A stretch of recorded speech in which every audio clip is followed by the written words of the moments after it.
Hi there, folks. Can you hear me clearly? It's going into the yellow on my screen. Is it back down to its normal levels?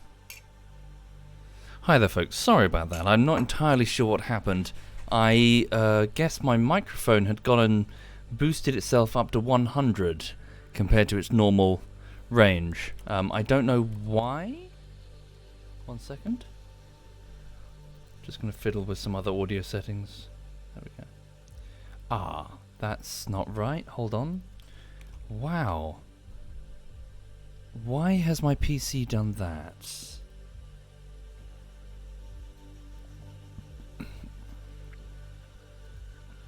One moment. Volume configuration. 50-50. How very strange. Okay, I'm going to turn that down there. Sorry about that, everyone. Yes, so the only thing that I can think might have caused that is that today I did install and open up Source Filmmaker. Maybe doing so reset the microphone values or something. I managed to quickly mute it before I spoke into the microphone, but yeah, sorry for the ear blast there. And welcome, everyone. Welcome indeed. I will do my best this evening. I'm feeling quite tired, not like exhausted, and certainly not mentally exhausted, just physically quite tired. I had about 6.5 hours of sleep last night, and I've just come back from a dog walk up a great big hill, and I've had a fairly active, well, not active, but a fairly busy day today, editing Team Fortress 2 Bullshittery Part 1. It's day 3. And I'm going through cutting it all together, and it's going smoothly. Everything's going fine. I'm very much spoilt for choice when it comes to the clips that I can select for part 1, and I'm just sort of laying them on the timeline and just trying to not necessarily get the timing right, but just make sure that I'm picking the right clips, make sure that I'm not leaving out any follow-up jokes, for example, that sort of thing. 1 second. So yeah, everything's fine, but yeah, I'm just quite tired. For the minute, I'm just going to drop into a bit of Kerbal Space Program and continue on from this morning, where we sent a lander called Jeff over to the moon of Ike, which is Duna's moon. I'm just going to load it now. 1 moment. Oh really, do you reckon, Darth Mop? How strange. Anyway, welcome everyone. How's everyone doing? You all okay? Jeff or Geoff? Jeff. Also, hi there, Harry. My name is Jeff, he says. Right. Sure it is, Harry. Nurse, he's escaped from his bed again. Harry, I hope you're very well. Harry, I had a fun idea for you. I don't know if it's even a spoiler, because it exists as little more than an idea in my head. I haven't done any work towards it. But there's a bit in the Team Fortress games where we ponder the meaning of the blue team and the red team, and the blue team, we start talking about how blue is associated with nice colours like like dolphins and nice things like dolphins in the sky, and then the red team are having to try and list things that are good that are red, and Harry's given me these wonderful sort of series of sounds, him going you can hear him thinking. But what I'm thinking of doing as a little devious idea is having like a Source Filmmaker scene where his heavy, so he likes to play as a heavy. His heavy is just sort of sitting there thinking, like, just picture a heavy just like with his hand on his chin, just thinking. And then I'm going to have the rest of the scene go on behind him, and he's just sitting on a box on the corner of the map just thinking, going, and then it's just going to keep going back throughout the bullshittery, maybe many bullshitteries, just Harry going, wait, no, He's just pondering the whole time, as in Team Fortress 2 is going on without him. Ah, dear. Anyway, that's just a small idea that I had, something that I could do with Source Filmmaker with all the noise it's given me. Hang on a second. The dog is stuck and she's whinging. What, honey bunny? The door is slightly ajar, Sweet Pea. All you need do is push your head against it. But instead, no. You're just going to sit there and huff until I open it for you. Okay.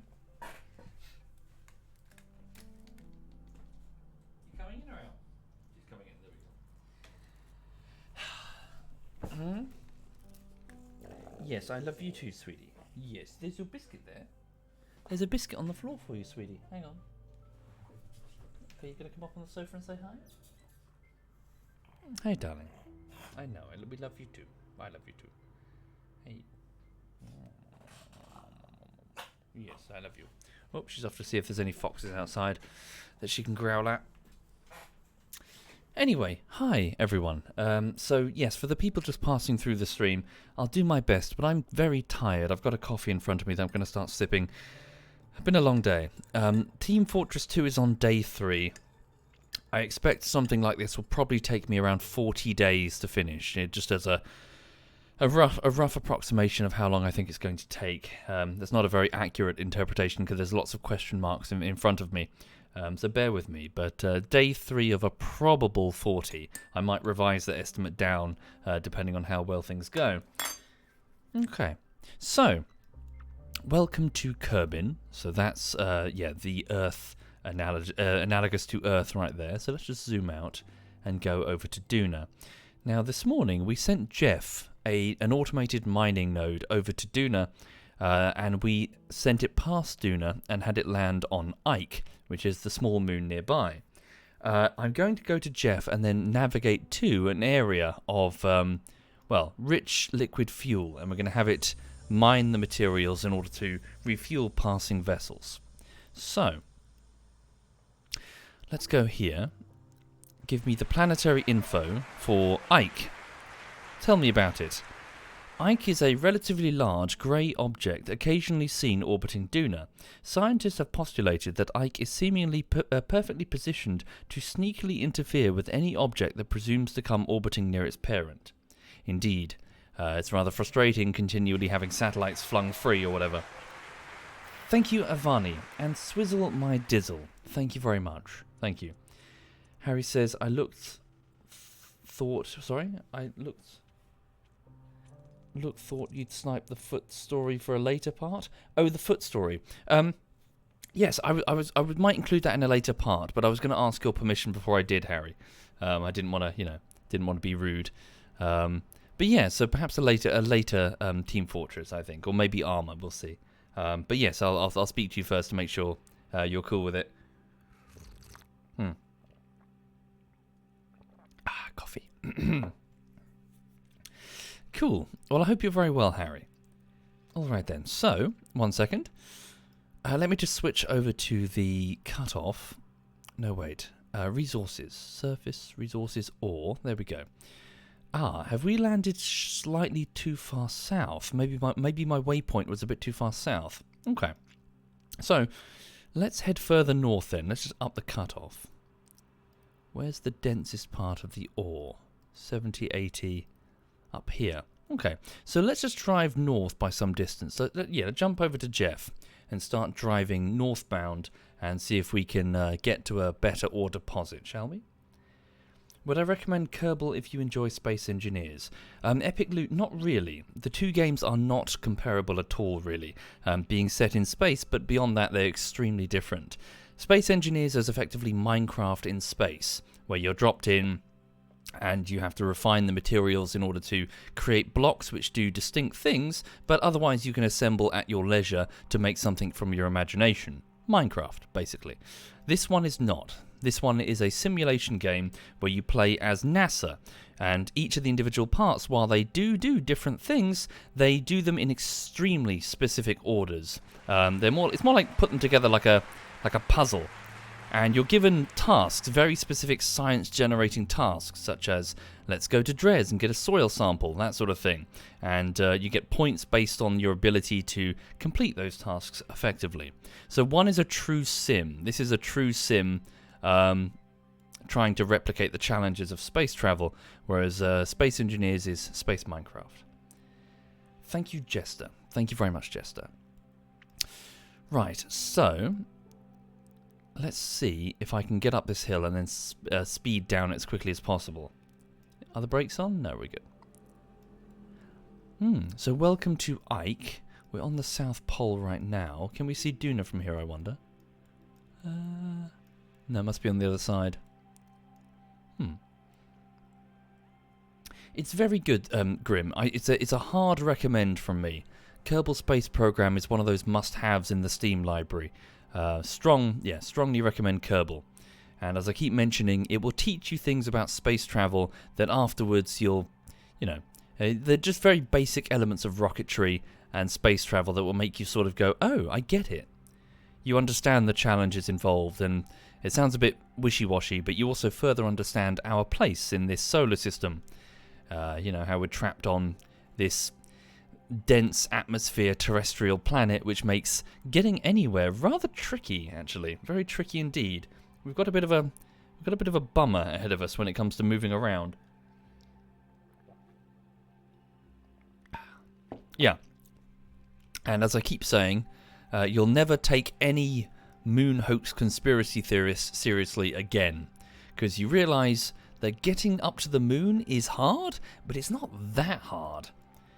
Again, as I keep saying, pretty much every stream where it's mentioned, all you really need is a rocket that you can switch on and off, and gyroscopes, and the ability to turn your rocket. That's most of the difficulty right there. Once you've got that, activate the rocket to go fast and achieve orbit, spin the rocket around and go fast in the other direction, and you'll slow down and descend. Get the staging right so that you drop the empty fuel tanks as you ascend. That's all staging is. You're just dropping the empty fuel tanks as you get higher, switching over to smaller and smaller engines, which are much more efficient in space. And once you're up into orbit, you can go pretty much anywhere so long as you've got the fuel.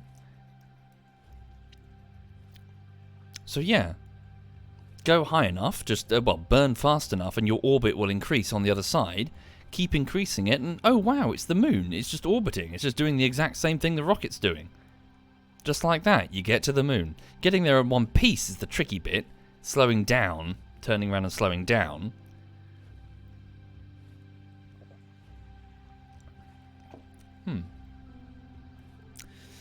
But yeah, the technology to, have suborbital rockets, that's like World War II tech. I'm not even joking. Okay. I'm sliding around quite a lot. So I'm just trying to, force my way up. Yeah, use these wheels to force my way up this steadily steepening hill here. Shame we don't have any thrust. Hoping we can slide down on the other side and find more ore.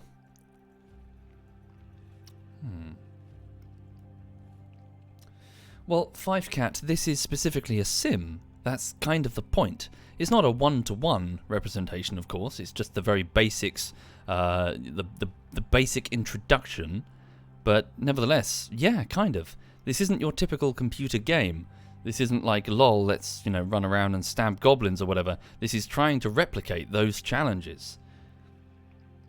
Orbital staging, getting up there, transfer orbits to other planetary bodies, intersects with other things and subsequently docking with them by matching their speed.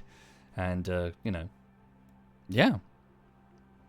So you will finish Kerbal and have a stronger understanding of exactly, say, what does it take to get to Mars? And you realise, okay, specific transfer windows, really thin atmosphere, so it's a pain in the arse to land anything. Parachutes won't be as effective because Duna, Mars, has only less than 1% the total atmospheric pressure of Earth. That's pretty bad, and especially in the winter when most of its atmosphere freezes out of the air. So you've got, if you want to land anything heavier than a rover, you're going to have to come up with something a bit more fancy. If you want to land, say, something like a car, you're going to have some sort of downward thrust, downward propellant. And lo and behold, how did the Curiosity rover land? Skycrane. Okay. Thank you, Wahoo-hoo. This is going slower than I was hoping.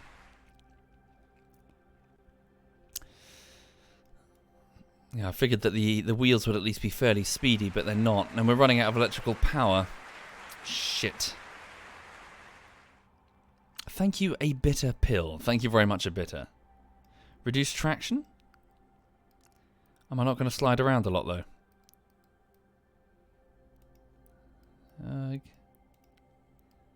Okay. It's picking up some speed, but my wheels are spinning all over the shop, and we're draining power like crazy. Can I get over the lip and then... Whoa, whoa, whoa, whoa. Deja vu. Do, do, do, do, do, do, do, do. Okay. Maybe brake. Put up the fin. Extend the solar panel. Then try to speed to daylight. Hang on. So let's speed around. 40 minutes have passed. An hour. Where's the daylight? We are in a bit of a crater. There we go. So we can have limited daylight. Cool. And then let's go again. Turn off the lights? No. That's the style factor. That is, you can't turn off the lights. Yeah, about half. Yeah, let's not go crazy. Thank you, Kiki Chi Killer. Thank you very much, Kiki. Damn it, stop sliding. Are we picking up speed going downhill? Tell me we're not. Ah, we are. Piss. Drat. Okay, hang on. Turn the traction all the way up. Traction all the way up. We need to stop, please. Stop. Initiate brakes. 5.1. There we go. We're slowing down.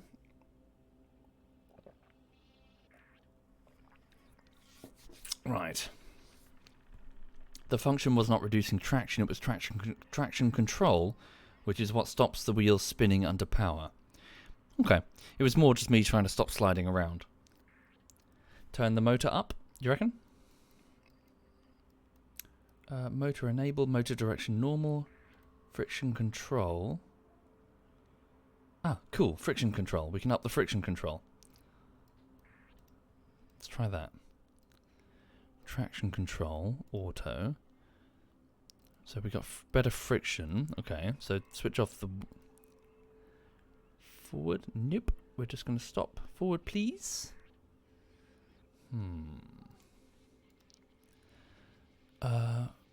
Motor brakes. Reduce the brakes? Not sure what that does. Are they like permanently held on brake? No, hang on.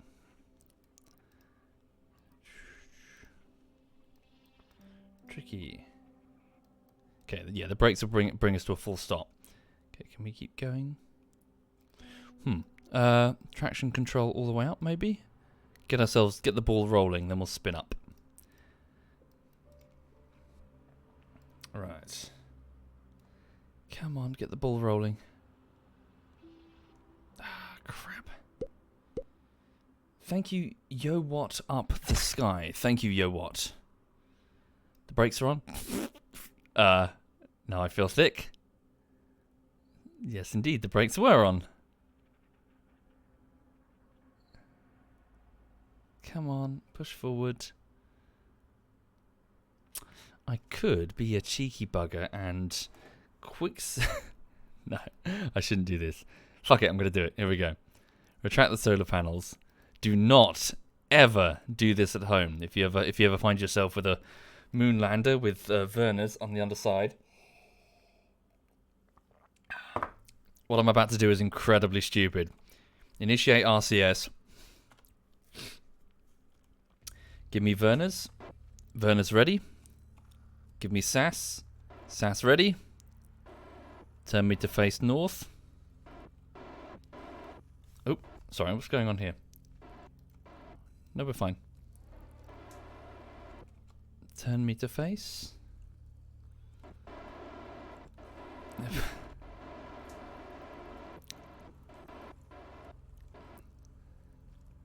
So these are supposed to be for... Well, it's supposed to be to bring us down safely.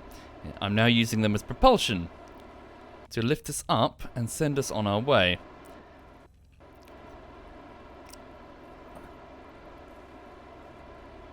Alright.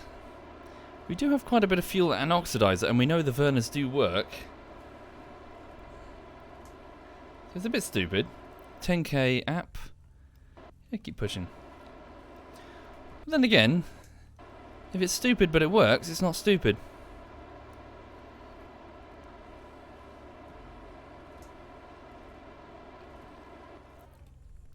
Okay.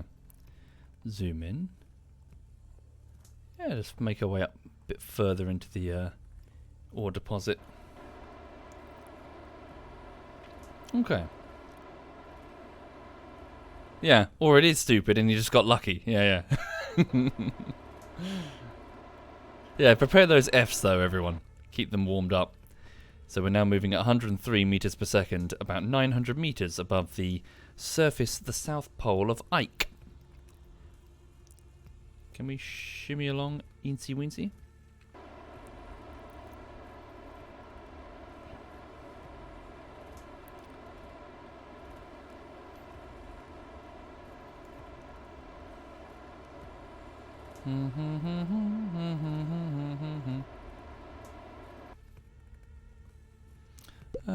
Okay, I think that's far enough. See if we can just bring ourselves around just a wee bit. Indeed, Ike's gravity is super low, being little more than a captured asteroid, presumably.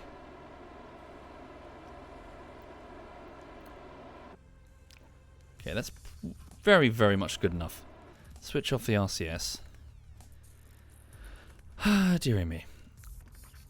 But yeah, for those passing through the stream, today was fine. Day 3 on TF2 bullshittery. I'm quite tired. I've been cutting the thing together. It's been challenging. Fun, though. But still very challenging. Thank you, Hammy. Thank you very much, Hammy. Okay. So we're drifting along, singing our song. Thank you, Hammy. And thank you, Brett, Boda, Rambler Josh, and You What Up the Sky, and Kiki. Thank you, all of you, for your kindness. Thank you, folks. Okay. So, I'm going to pull the same little trick that I did a minute ago when it came to the landing. Which is... one second...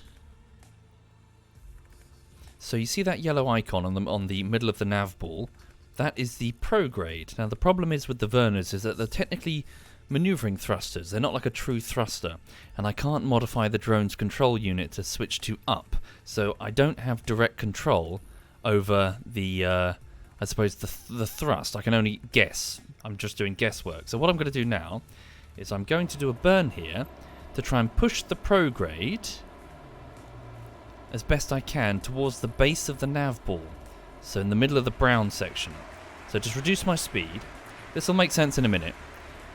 So you see that upper blue section of the nav ball? That's effectively the sky. The brown section of the nav ball is the ground. Now if I push the yellow icon all the way to the very, very center of the brown section, then it means we're falling straight down. If I do that, then all I need do is level out the rover with the horizon, and we should, if we do it delicately, come down fairly gently. Which is what we did this morning. There was a lot more panicking involved, but we did it this morning. So here we go. So I'm turning this curved ballistic trajectory straight down. The problem is I cannot actually see it. It's pure guesswork, unfortunately. So here we go. So, see that prograde? It's shimmying. So I'm going to keep shimmying you along, sir. There we go. Keep going. There we go. Thank you. So we should... There we go. Come on, down you go. Down you go. There we go. Come on. Off with you. Keep shimmying that marker. Come on. Wait for it. So we start falling. We should now be going almost straight down. We will in a minute. We're still going up, aren't we? Yeah, here we go. So now we're falling. We'll be okay. So almost straight down. And so long as we carefully monitor our speed to make sure that I don't go crazy, we should come down fairly safely. Thank you, House Dane. Yeah, it was a bit of a tight thing this morning, but I think we got it done. Ah, dearie me. So yes, really not much else is happening this week. I'm just kind of editing away on the bullshittery project, hoping that I can make it good. Looking forward to doing the Source Filmmaker stuff. That's going to be fun. The ants behind me are quite interesting to watch. I keep mentioning them. I've got like a starter ant farm and a queen ant called Queen Millicent, and she's got about 7 workers and a clutch of eggs, and I managed to coax them into the ant farm. Stand by. So that's my retro. 1 second. So we're not doing a... So I need to coax that prograde marker. Uh-oh. Careful. Turn the craft this way. That needs to be as straight down as we can make it. So you see that yellow icon? It really needs to be as straight down as we can, please. 1 second. A bit further, please. This should be fine, truth be told. We should be fine, even if it's slightly off. Okay, how's the terrain? Pretty slanty. Alright.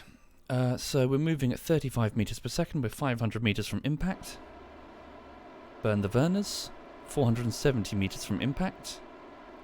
400 meters.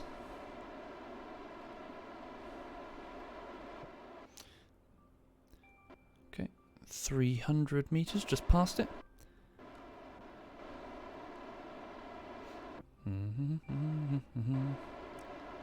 Any other holidays between Guy Fawkes Day and Christmas? No, that's it.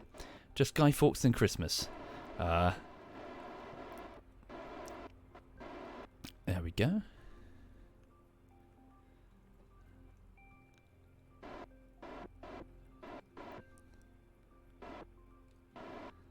Stand by. 40 meters. Nice, gentle, gentle, gentle.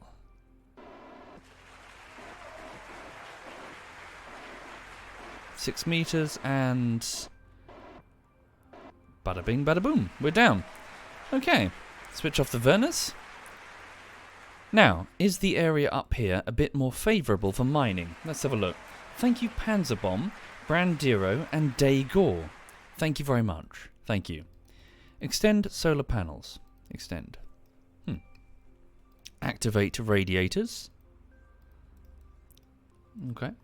Radiators activating. Okay. Cooling. Here we go.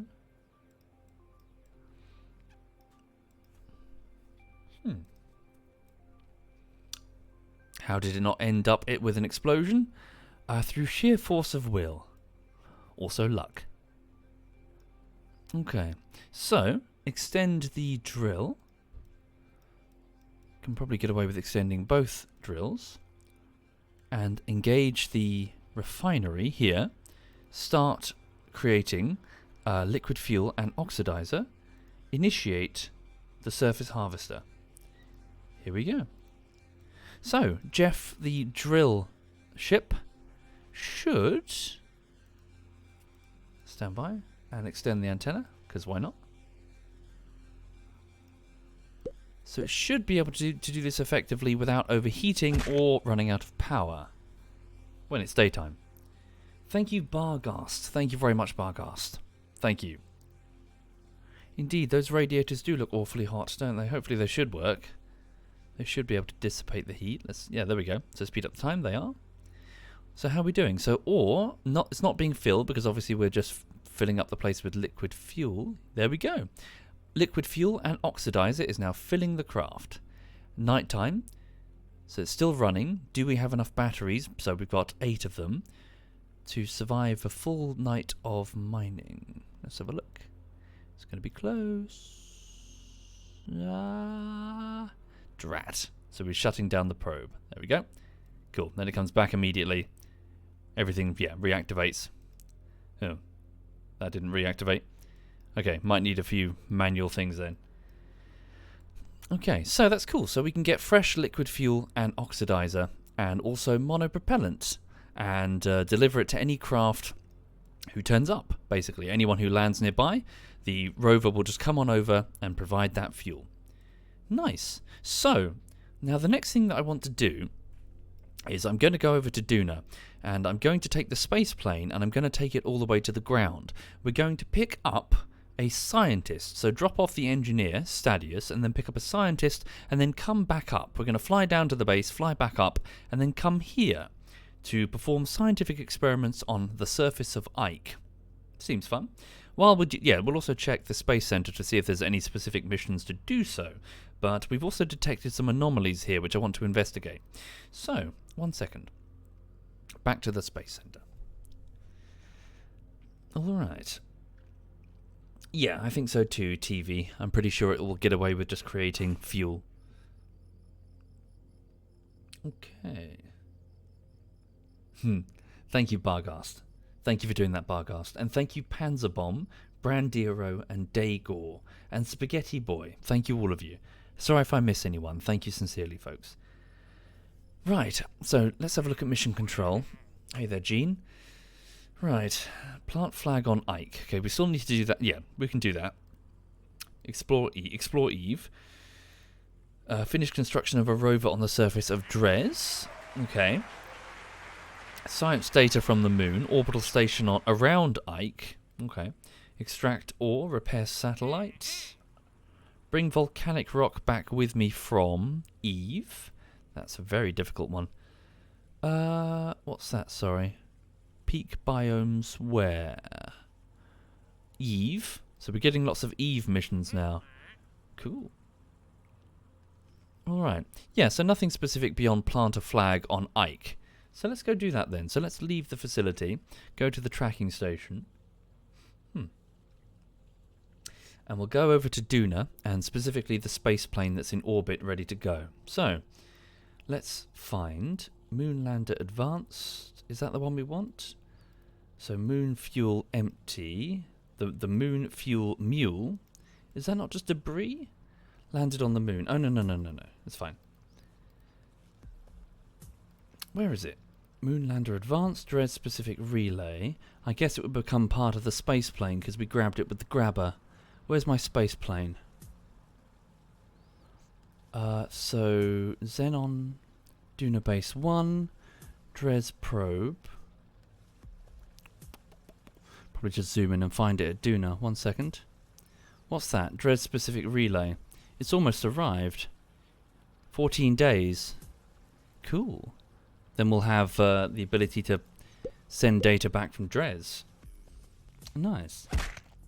Thank you, Jort T. Thank you very much, Jord. Thank you. Stand by. Let's go back to Duna. That's Moho. Duna. Thank you, Nervous Hawk. Thank you very much, Nervous Hawk. Okay, so here's Duna, everyone.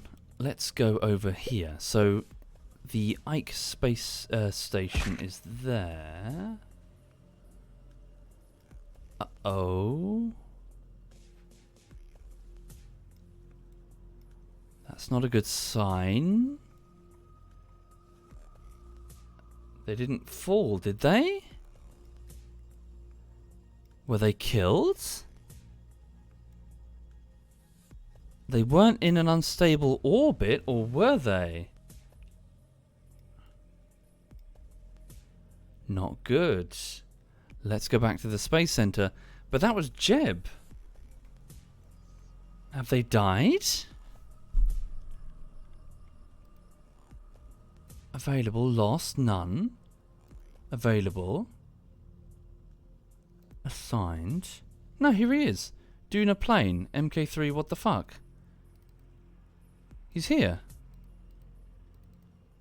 What the hell? Weird. Oh, are they? Yes, maybe you're right. Maybe they've accidentally been assigned a space junk, and I just filtered them off. Oh, I had planes filtered off the map. Okay, that would explain it. No problemo.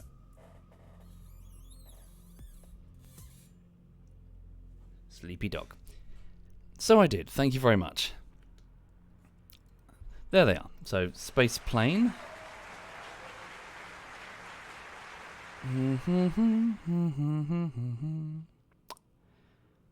Where are they? Am I blind? I feel blind. Space plane. I'm looking for the icon of a plane. Duna Base 1. There. Duna. It's all the way at the bottom. Duna plane MK3. What the fuck? Hey, sausage. Yes, I love you too. I love you too. Pop, pop, pop, pop, pop, pop. Hang on, do I have a treat for you in my pocket? No, I think they're on the other side of the room. You alright, honey bunny? Yeah, she's fine. Okay, so the mission to send the engines over here was a complete failure. It seems that we need a lot of Kerbals to move this, more so than I think we actually have here at Duna. So instead we'll just send a replacement plane, rather than fuck around with this. We'll just send them a much bigger plane next time. So until then, let's just have this plane go back and forth. Although thinking about that, no, with these new baguette tanks we should hopefully have enough fuel to get to orbit safely, especially if I go the right way. Okay. So, we will disconnect, so just pinch the remaining fuel from this thing. Output there. Okay. And it's monopropellant. Do we even need its monopropellant? Not really, but if we're just binning this thing, then we may as well take what we can. Okay, so Stadius, could you please step out and try your best to make, try to balance the two sides of the plane as best you can, because we will be going into an atmosphere momentarily. Stadius, the engineer, steps out. Okay. So could you please... We could probably just ditch that solar panel. Why is that there anyway? Did I pull it off somewhere else? Not sure why that's there. Okay, switch over to engineering mode. Grab that solar panel and stick that there. There we go. Use your laser if you wish. No, we're good. These two solar panels here, we don't really need, I think. Stick them in line over here. Right. Cool. There we go. Cool, and then the rest of them, are they roughly in line? That one needs to be shimmied along just a smidge. Just a smidge. There we go. Okay, that's roughly it. It's off ever so slightly, but should be okay. Alright, so...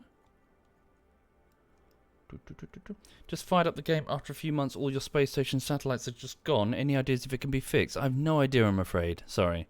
I've never encountered that. But I hope you get it fixed, Captain Tulpy. Oops, there seems to be one of the parachutes is misaligned. Oh, no, it's not. It just happens to be there. Okay. Just place it back then. Shit. That's annoying. Okay, might just pop it back there. Should work fine. Okay. Hi there, Chris. Welcome indeed.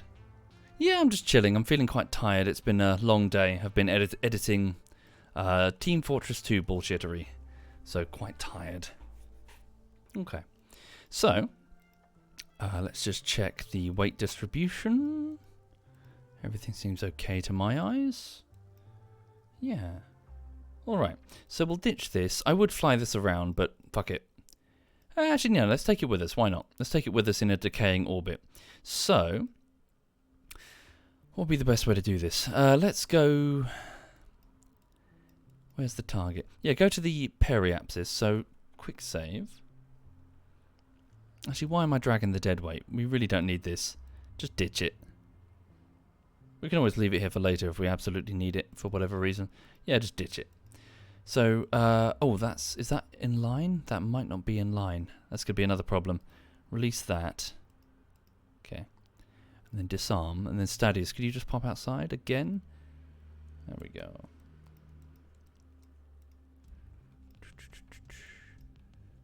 Cool.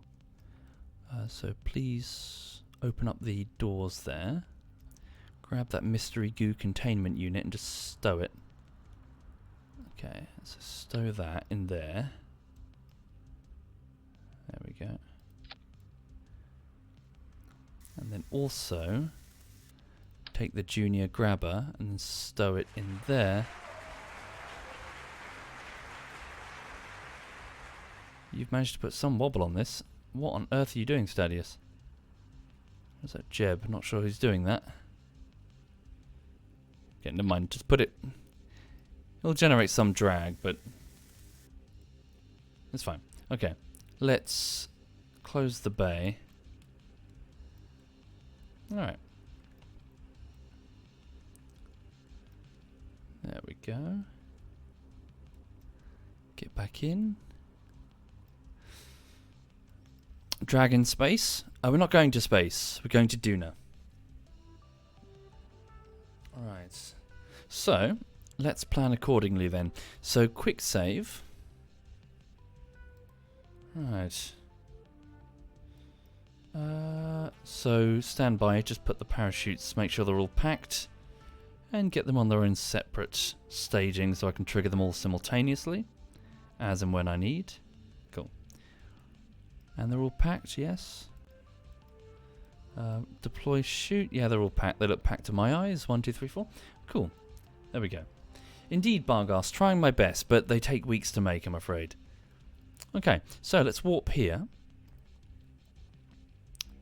Cool. We're just going to up the apoapsis just to do an inclination change on the cheap.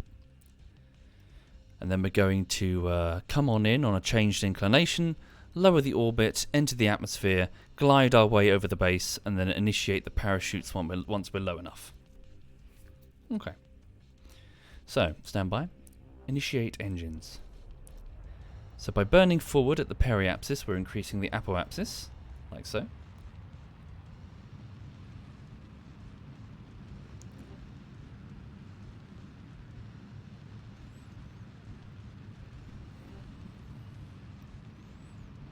There we go.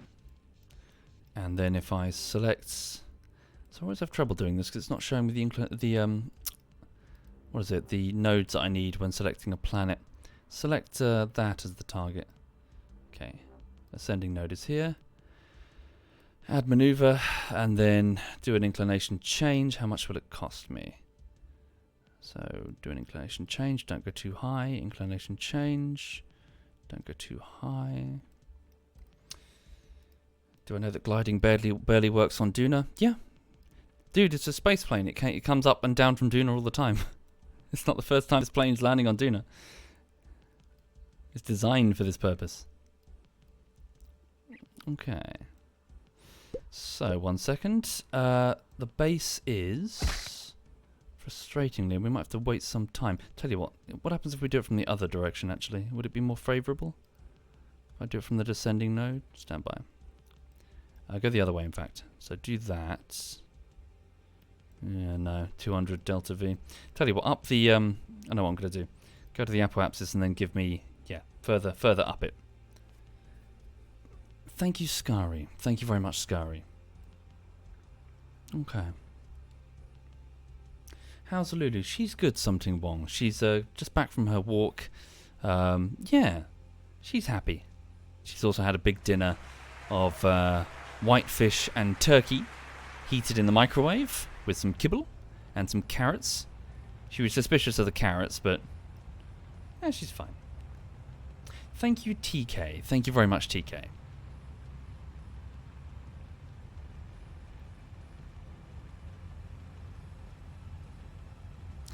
Okay, then we're going to perform inclination change.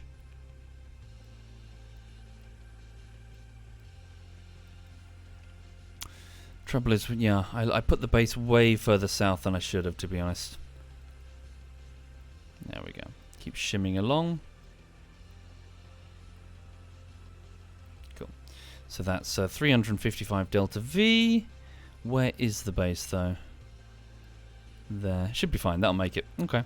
And then just warp to the next maneuver. Turn to face maneuver.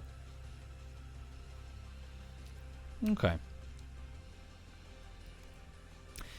Here we go. So we're now turning the craft to make it wonky. So we didn't park the base across the planet's equator. We parked it all the way down here. Okay. Is the stream stuttering? Is it really? Hopefully it's not. Whoops, I was late on the burn. Shouldn't matter too much though.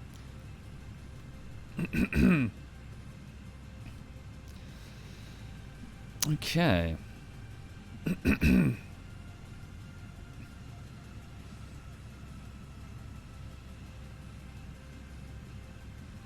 So, halfway through the burn.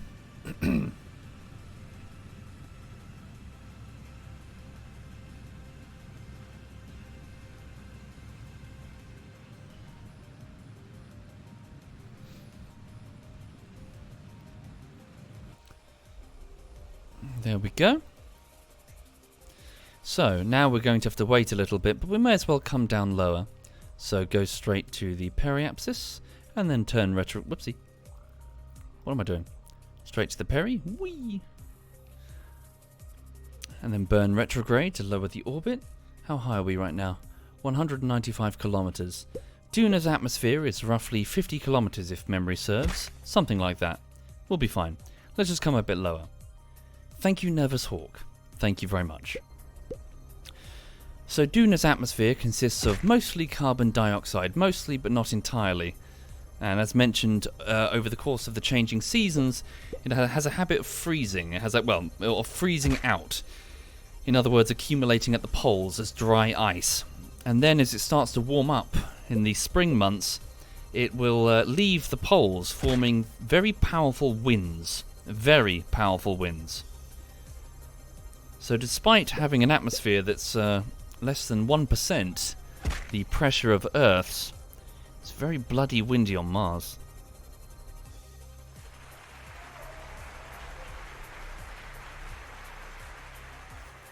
Okay.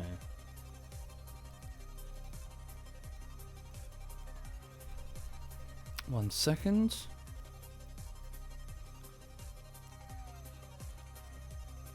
So, is that... No, that's just a marker. There's the base. Okay, we're going to just have to wait a little bit.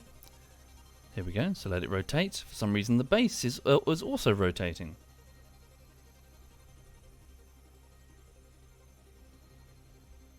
There we go. Just wait until it's all the way under. This should be it. Okay, we'll initiate our descent.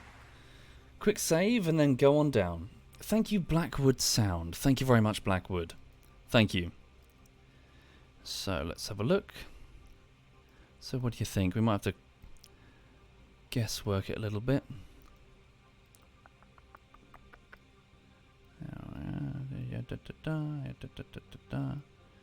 Come on down. Come on down. There we go. Should be probably round about there. Probably. If it's not, we can just adjust the plane's heading. Okay.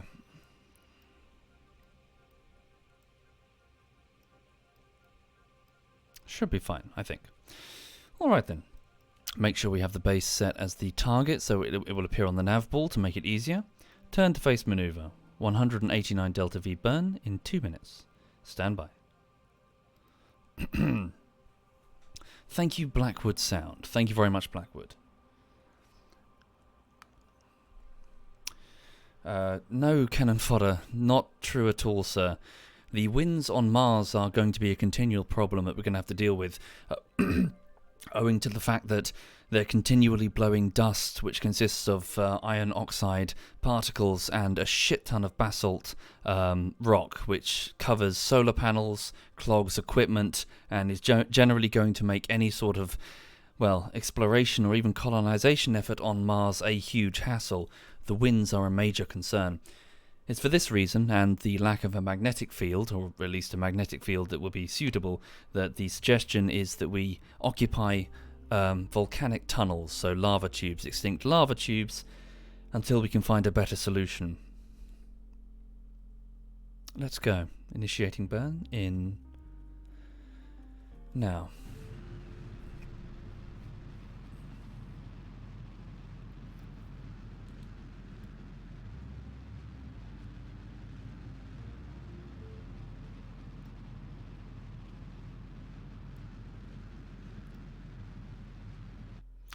In fact, you've got these wonderful pictures from various satellites orbiting Mars, of these huge dust clouds, enormous dust storms, and beautiful twisters, dust devils.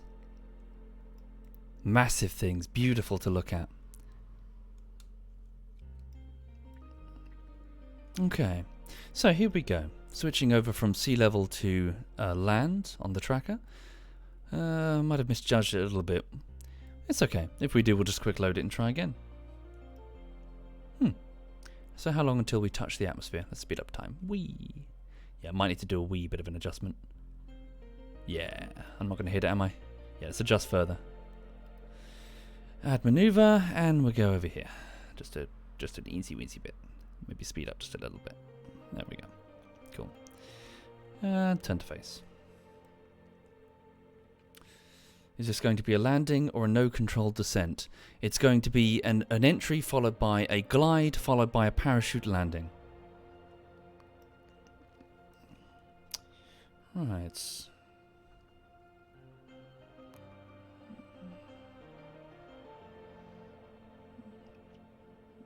Here we go.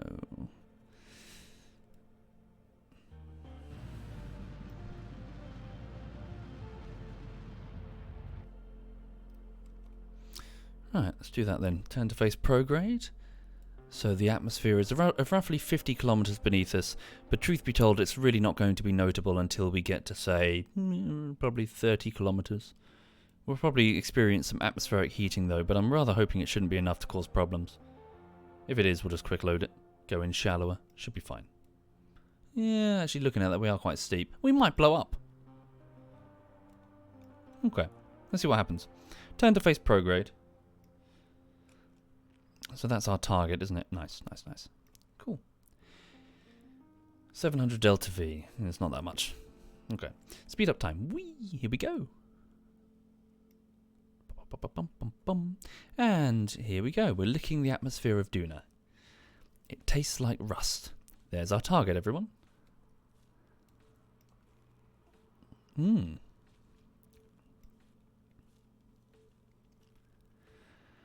So yeah, anyway, for the people just passing through the stream, yeah, I'm working on Team Fortress 2 bullshittery.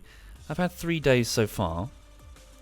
Yeah, fine. Everything's just, I'm just carrying on with it, really. I'm just trying to figure out which parts of the composition, the composition, that is the right word. The sequences in Adobe Premiere. I'm trying to figure out which parts I absolutely need for part 1, and then I'm trying to judge the, sort of build the rest of the bullshittery around it. Bullshittery episodes have a certain pace, there's a certain tone to do with quick gags and slow gags, hopefully chained up in such a way that the quick gags don't overwhelm you, and the slow gags, where the punchline is a bit slower, don't, come so slowly that they bore you. So it's about trying to get that balance right. Team Fortress 2 also, apparently, has some rather pretty fonts. I'm tempted to not use the Delenia UPC font, which I typically use for the normal bullshitteries, and instead use the custom-made Team Fortress font. I'll experiment. I'll do a couple of comps in Adobe After Effects and see what looks better. But I need to decide at some point, because going back after the fact into several hundred After Effects compositions to change the fonts on every object is, frankly, a fucking nightmare. So let's hope that doesn't happen. Here we go, we've got some atmospheric heating now. Hopefully we'll be okay, or we could die, let's find out. If we die, we'll just come in shallower. Alright. Atmospheric pressure is climbing. Stand by. Way too fast to utilise the parachutes. Yeah, we might need to do a do-over. Here we go.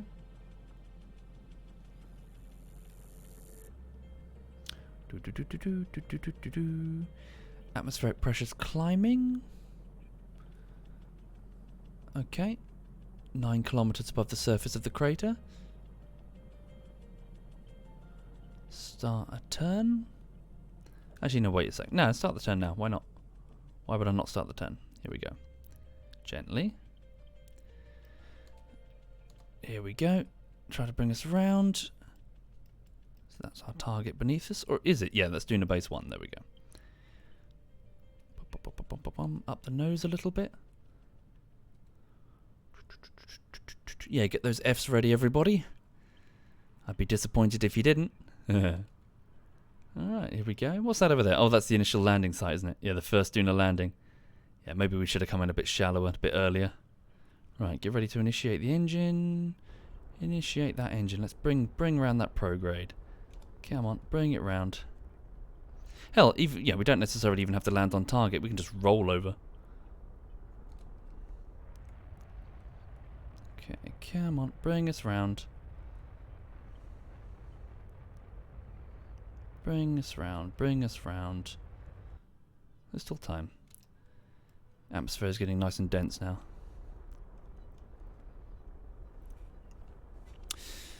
Okay, 570 delta V, just bring us around as best you can. There's plenty of fuel at the base anyway. That's what we're doing here, we're refining it. All we have to do is just get close enough and then wheel the rest of the distance. We can use the parachutes anytime we wish. Just be a bit of an inconvenience to drive 17 kilometers. Okay.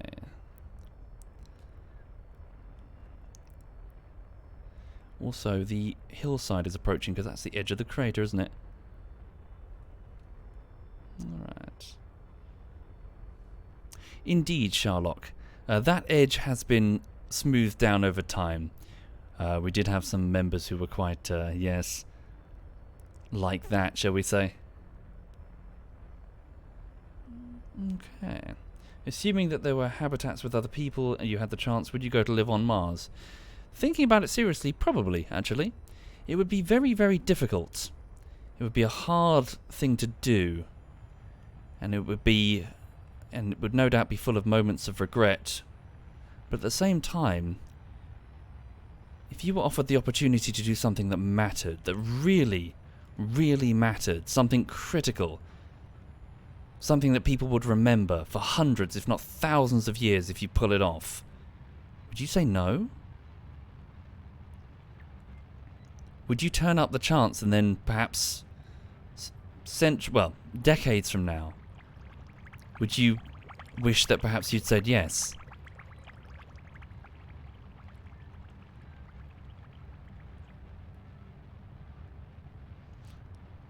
I suppose it depends on the type of person.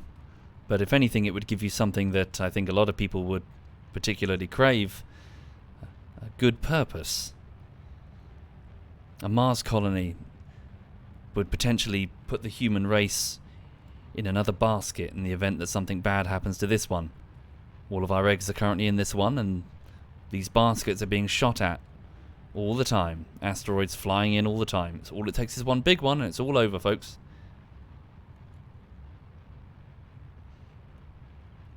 Stand by for parachutes. Glide on in. Welcome home. Well, they're not home yet. This is their home away from home. Wait, which one's the base? What's that? Unfinished Duna Seeker. That's just the delivery vessel. That's the base. Stand by. Put down the gear.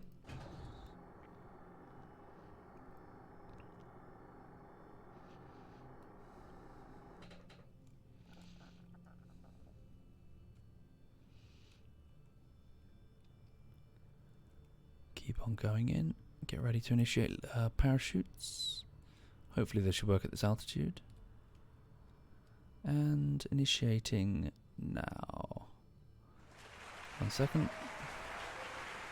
Now. Parachutes deployed. Very good. Cut stabilization. Let her drift. Many, many big-ass parachutes. Prepare the Verners. Stand by. Give me RCS.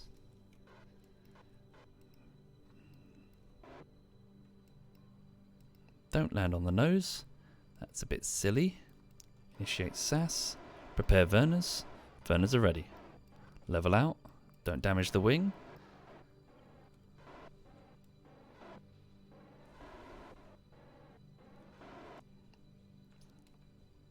$200 meters.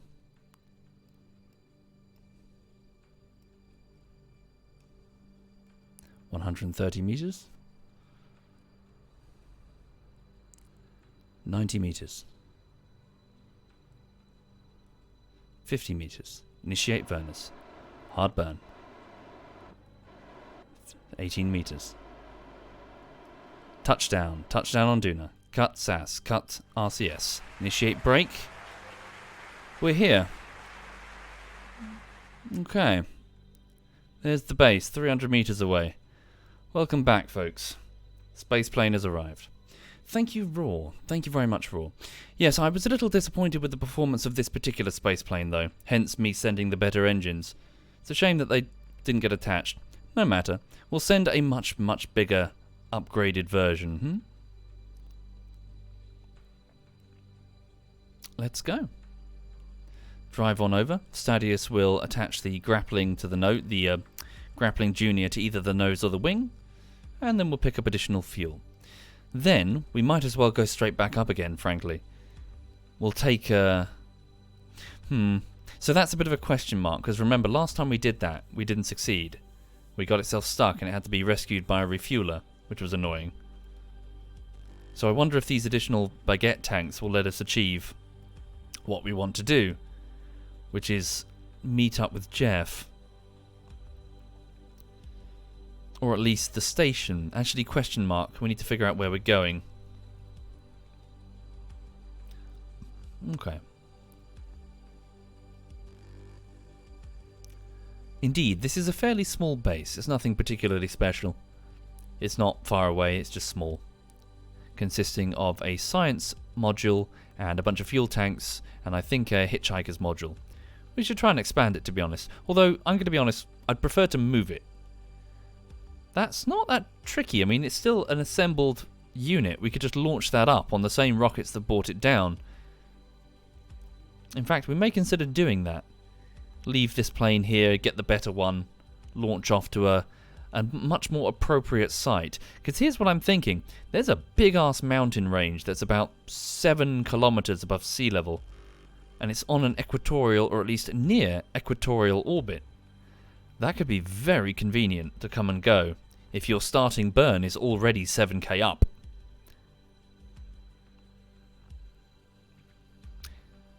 I wonder, how far away do you think that is?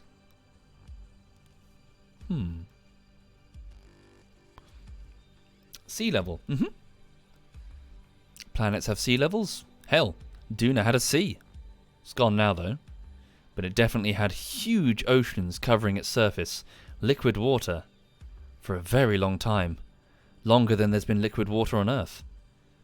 Which is very, very tantalizing. Thank you, Rancordi. Thank you very much, Rancordi. Welcome back. Let's just speed up the time so it's no longer just night time. Whee!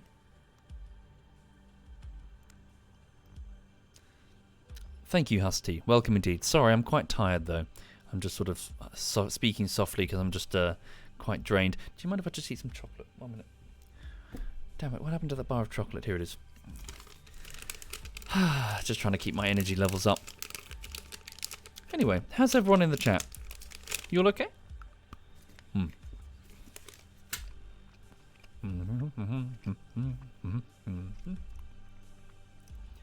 Fulmore is surviving. Good, good. Feeling lazy, says TK. Hectonian is doing great. Good to hear it. Good luck with your flight, Devious. I hope it goes very smoothly. Starkiller's kids are napping. I'm happy, he or she says. Good to hear it. All the rest of your family. Sorry, I'm going to stuff my mouth. Hey, Bavon. ZF Bavon's in the chat, folks. Oh, I'm sorry to hear it, Kiranov. Yeah, that sucks, Kiranov. Sorry to hear it.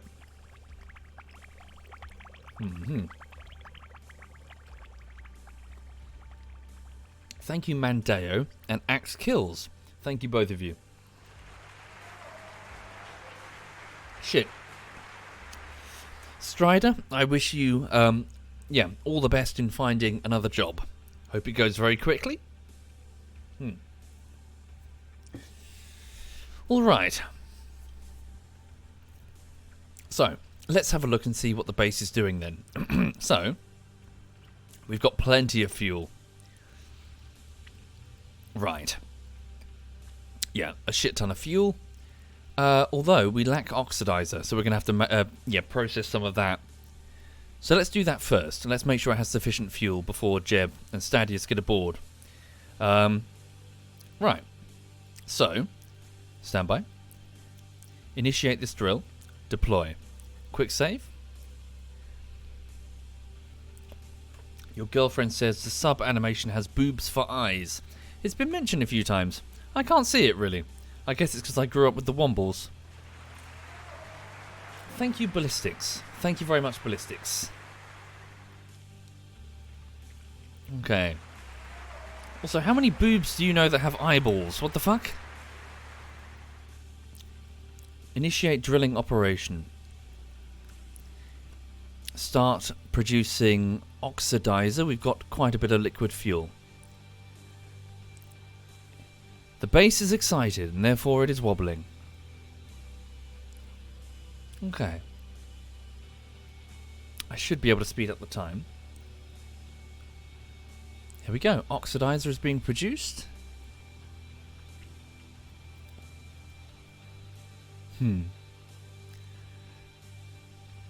Imagine one day humans will stand on Mars and be able to look at the sunrise and the sunset on another planet. It's really just a matter of time. Okay. Still, baby steps, eh? Small baby steps, we'll get there in the end. Unless we kill ourselves before then? Nah. I say be positive. I reckon we're going to do it. I reckon we're going to make it. Right. Keep processing that ore. We're going to need it. Let's go. Turn on the drill. Is it processing still? Yes, it is. Continue.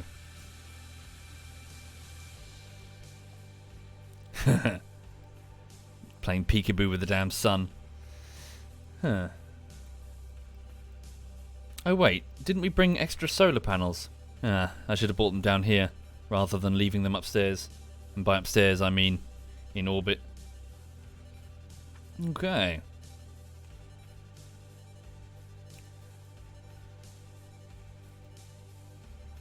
There we go.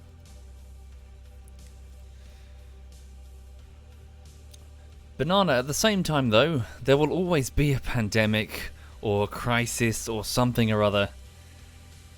You can't subsequently live your entire life in misery just because there's one thing on the plate. Otherwise you're never ever gonna be positive ever.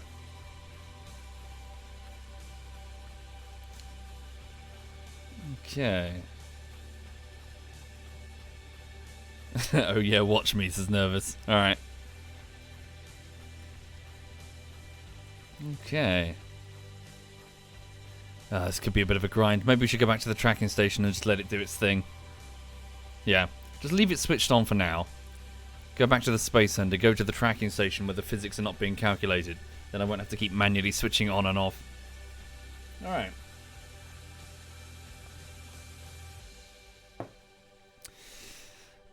Holy puppies. When bits were announced, I didn't think they were very wise. I thought it was another one of Twitch's silly ideas, so I ignored them. And frankly, I don't need them. You guys have been extremely kind to me, as it stands, so thank you very much. At the same time, though, I'm sure many other streamers would greatly appreciate it. Yeah. But thank you, all of you, for your kindness, folks. But yeah, when bits were first announced, I found that they were weird. I don't know if you guys felt this too. I found that they felt weirdly corporate, didn't they? Like bouncing triangles and stuff. It didn't really feel like something that would come out from Twitch as a community. It was quite transparently to compete with PayPal, wasn't it? It felt like something like a marketing idea. It's better now, like the specific icons and customized things, but when they were first announced, it wasn't that at all, was it? It was like, here, buy some polygons and distribute them, or whatever they were. You know, the little icons they had. Yeah. Anyway. Yeah, it was very just cold corporate. I didn't like it. I thought, like, ooh, who wanted this? Ugh. Anyway, here we go. Just going to speed it up by a few days. So, day 144. Come on. Oh, wait. Have we got an alarm coming? Oh, we do. Hold on a second. Right. We've got a probe that's approaching Dres. Okay. So, let's switch over there. So, jump to vessel. So, we've sent, a couple of years ago now, a probe on its way to Dres. Now, Dres is Ceres, and Ceres, if you're not familiar, is the largest asteroid in the asteroid belt. It is a briny, icy, muddy thing. Basically, by the largest asteroid, it's not really saying much. There's not really much mass in the asteroid belt as it is. Take every single asteroid, both silicon and carbon, squash them all together. Wait, what? Wow. This is the moon. What the... That's so bugged. That's so fucking bugged. We're on the moon for some reason. Back to the tracking station, select it manually. Yes, so put all the mass together from the asteroid belt and you'd have an object that's smaller than our own moon. Although that's, misleading because our moon is absolutely massive. But regardless, yeah, asteroids, there's not really much out there. Most asteroids consist of lots of rubble pile, well, lots of like small chunks really, or lots of chunks that are in clusters together. Rarely do you get anything big, and certainly very rarely do you get anything big enough to smooth itself, to round itself under its own gravity. So Ceres is one of the rare exceptions. The next one down, is it Vesta or something? I can't remember. That one is a bit of a weird potato-shaped thing. So Ceres is certainly on the... where is it? Sorry. Dres specific relay. Here it is. So Ceres is certainly on the edge of what could round itself, really, what could turn itself into a dwarf planet as opposed to just a big asteroid. But regardless, it did. And here it is. 1 second. So this is a probe that I sent over to Ceres. Where is Ceres? Where is Dres? What the hell? Where is it? There it is. So it's so small. There it is. That tiny dot. Okay. So, add maneuver. We'll get to that maneuvering node in 2 hours. Reduce our speed so we don't just hurtle past. Whoops. 1 second. Try that again. Add maneuver. There we go. So that's down by 1,000 delta V? For real? Was it that much last time? 1,000. There we go. Just give us a high orbit, and then we'll plan accordingly. Well, this needs to stay in a polar orbit, so this is fine. All right. Oh god, music's got a bit intense. What the fuck? All right. Okay. Apparently, this maneuver is really intense. Turn to face the maneuver. Thank you, holy puppies. Thank you very much, holy puppies. Our moon would be a planet, wouldn't it? Or would it be a dwarf planet? It depends entirely on the circumstances. Again, when it comes to classifying stellar objects, there's always something that's going to throw a spanner in the works of our definitions. But the category of dwarf planet, well, in order to become a true planet, generally a true terrestrial planet, we require that the planet clear its own orbit. So if the moon were indeed in an area of the solar system flying around doing its own thing, and it were alone in that fact, then yes, it could indeed qualify as a planet. So it must round itself under its own gravity, that's one condition, and it must clear its orbit of any competition. This is why Pluto has failed. Pluto, even though it has rounded itself, has failed to clear its orbit. It's surrounded by neighbours everywhere that it's failed to eat. So, yeah. Same with Ceres. Okay. Let's warp here. Thank you, holy puppies. But yes, if you were to take our moon and move it elsewhere into the solar system, and it was alone in its apparently alone in its orbit as it traversed around the star, our sun, then yeah, it would probably be the next planet in the solar system. Not sure what we'd call it though. Probably something smarter than the moon. Right, here we go. Initiating burn. Electrical charge is dipping, so we might have to start and stop repeatedly. So the solar energy further out here, all the way at Ceres, is a bit less. I'll just pop some music on. Sorry, bear with me. Just lost that track. That's why it went epic. It was the end of the playlist. Let's go with... What haven't I played before? 1 second.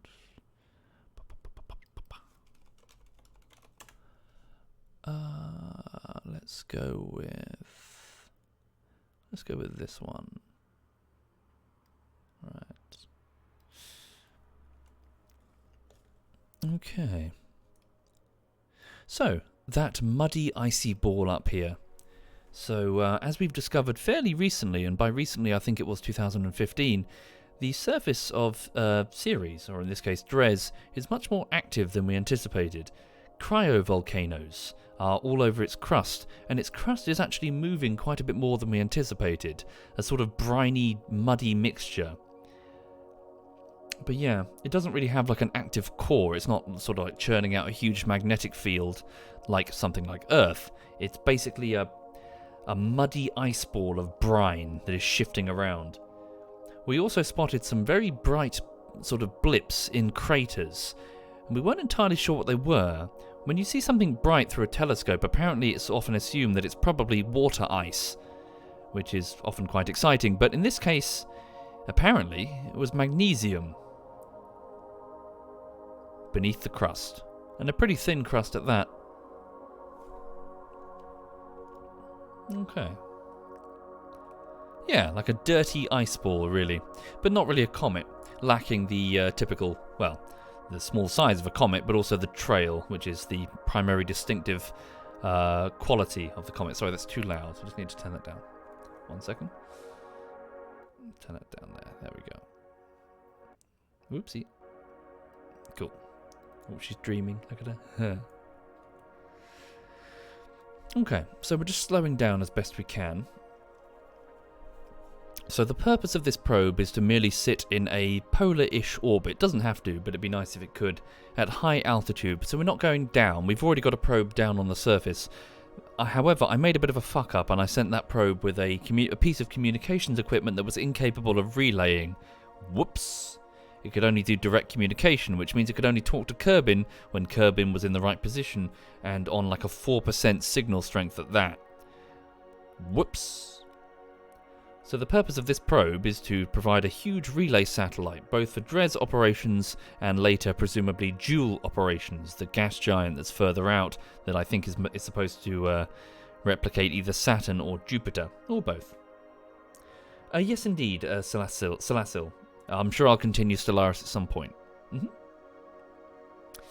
Okay, so we're just slowing down as best we can. Whoops, no, we're out of electrical charge, so let's just cut the power and let us rebuild it. Yeah, it might take a few burns. Speed up the time. We might fly clear, though. Maybe I should... Oh, dear. Okay. This could be problematic. Are we going to make it, actually? This could be very problematic. Initiate burn. Maybe dial down the dawns? Make sure every single solar panel is clear side on the sun. Oh, dear. Hopefully we don't fly clear. Otherwise, I'm going to look very silly. Sillier. Even more silly. Okay. Should be okay. Yesterday I said that I didn't care for Arma 3's campaign, but I mind explaining. Sure, Starkiller. So Arma 3, when it first came out, made a few major changes to its mechanics.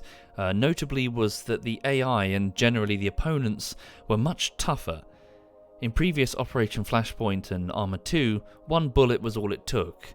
But in these, you'd have the AI wearing chest rigs, which meant that you would often take several bullets to hit a target to bring it down, which really dragged the tone through the mud quite a lot, made it a lot more action movie feel to it, because the enemies in many cases became bullet sponges, whereas in previous, armors, get hit and that was it, which really added to the, the fear of an actual firefight.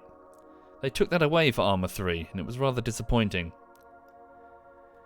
The second thing is that they continually just, they sort of had you starting off in an army, so the US Army or whatever it was, and then it very quickly replaced that with a sort of, it was like you're now a resistance member, but despite being a resistance member, you get like a bunch of side... It did this weird, we're going to be an open world game all of a sudden thing.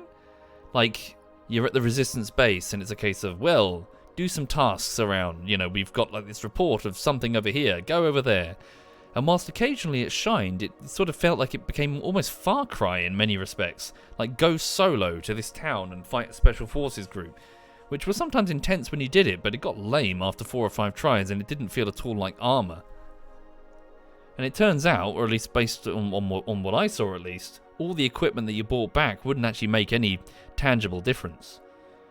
This contrasted to Arma 2 Operation Arrowhead, where the main campaign, Harvest Red, saw different endings entirely based on very, very small and barely noticeable things you do in the middle of the campaign. Did you pick up that piece of intelligence that was sitting on that table? No one told you to pick up that piece of intelligence, but if you did, you get a different ending, because that's evidence of war crimes, you see, that can later be used against the Chidaki. You get a brand new ending. Stuff like that, just that attention to detail was really thrown out in Arma 3. And then at the very end, so effectively it starts walking you through these campaigns, and they give them really grandiose names like Survive, Fight, Win. But it really felt like they didn't know what they were doing, because each one just had you either get dropped in as a solo resistance member like Far Cry. The fight one was just like a small sort of handful of combined operations, and the final operation, the final section of it, I'm not even kidding you, they just left you alone. They just said, okay, game's over now, escape the island. The final mission is just escape the island. It doesn't build to anything. It doesn't have a big crescendo. Again, context is important. Compare and contrast against Arma 2 Harvest Red. The final section of the game is where you're applying everything you've learned, where you've gone through and you've done the Special Forces thing, you've done the Resistance thing, you've built a team of Resistance fighters. The final section of Arma 2 Harvest Red, you're taking back Chernarus. All of it. Commanding huge armies, basically, saying this army, well, this group go here, this army group go there, this APC group go there. Village to village, you're taking it back over. There's this pretty impressive scene where you do well enough, and the carrier group that's off the coast, the US carrier group, who are reluctant to return for political reasons, to have decided that, okay, you might stand a chance, and they get redeployed. And you see US forces landing back on the coast of Chernarus, having left in like chapter 3 or something. And this build-up that it did was really impressive. It didn't just go, okay, Kerry, bye, we're going to forget about you now. It was like, there was a build-up. The whole thing built up.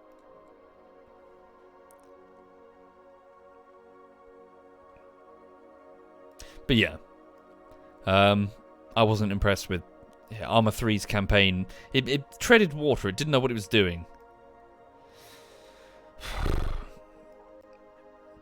Oh my god! Oh my god! Oh my god! Am I thick? Am I thick as pig shit? I have 2 holes. Really? Really? Really? For real? For real? Okay. Now I feel incredibly stupid. Although it's still not enough. No, sure. Really? It's not enough? Okay, evidently it's still not enough. In fact, it might even make it worse because it's blocking some of them. Look, hang on. Turn that way.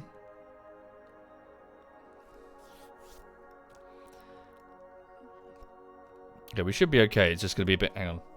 Let's just speed up the time just again.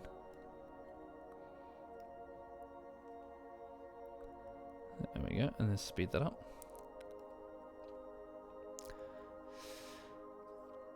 Anyway, but didn't Arma 3 do the drive around the island for the last mission too? Wasn't the same.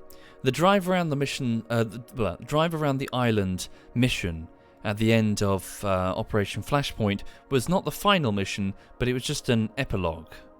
Just at the sorry, is it prologue or epilogue? Epilogue's at the end, isn't it? It was just a game's over now, pieces go back in the box. In that case, it was a case of, that's it, go home, mission's over. They also kept sort of teasing. They managed to get this actor who was in EastEnders to play like the British Special Forces, and they're continually doing sneaky stuff. They're doing Call of Duty style, you know, what's his name? Fuck, who's the guy with the handlebar moustache? You know, bloody hell, what's his name? Not Soap, the other guy. Your Soap in Call of Duty. Price, Captain Price, yes. So they've got a character that's basically Captain Price, and he's being played by a British actor who was in EastEnders.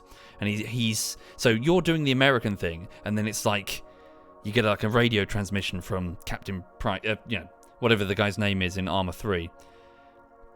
And yeah, you get to the end of the thing, and like the end of the story, and I'm not going to spoil it, but it's basically like he just wanders out of the frame, and that's the last you see of him. Or at least as far as I know, that's the last you see of him.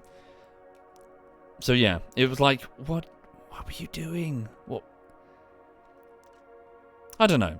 Maybe there's a Bohemia staff member sitting there listening, because I know that never mind, not going to say it. But yeah, maybe someone can explain to me what they were thinking, but I'm not sure what target they were aiming for.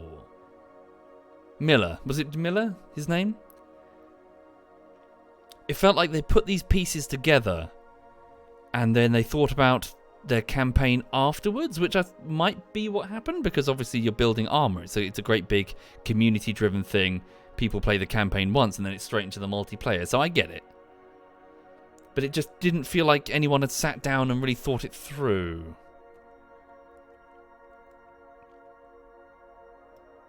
That being said, as much as I'm whinging, do consider playing Arma 2 Operation Arrowhead and then play the campaign Harvest Red.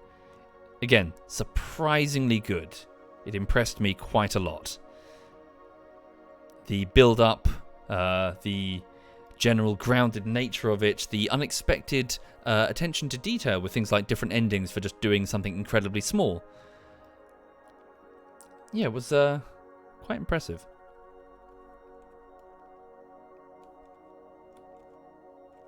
Okay. Thank you, Wet Koala. Thank you very much, Wet. Yeah, it's taking a bit of time.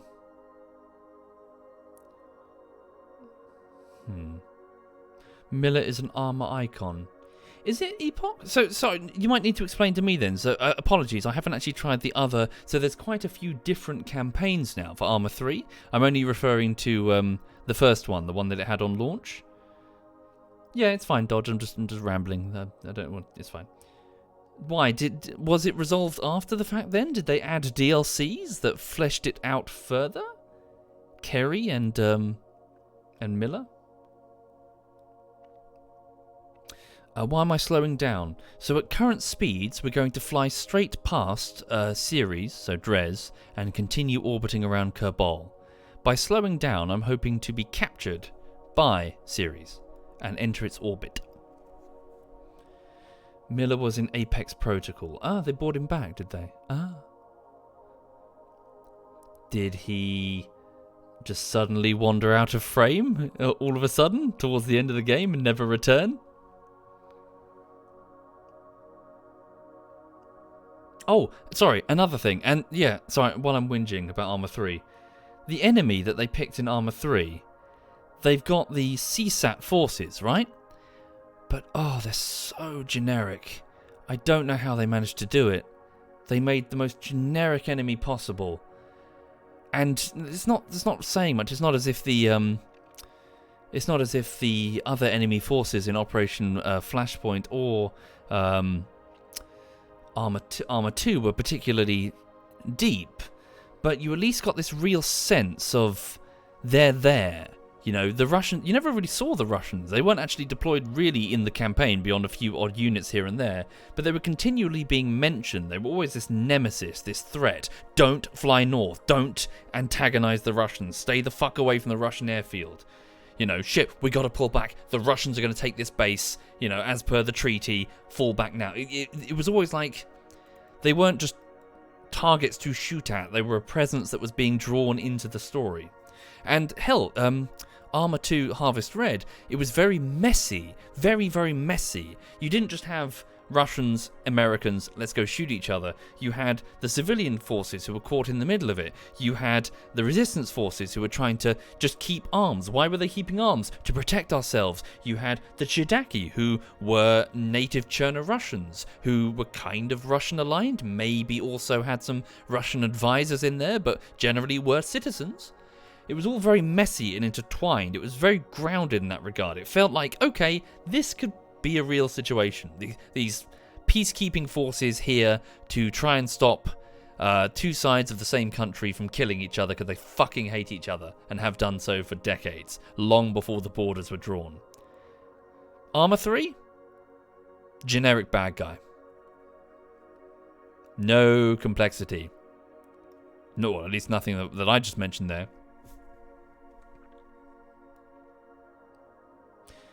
L963 says, you flew a drone to an enemy airfield. It was empty. Yeah.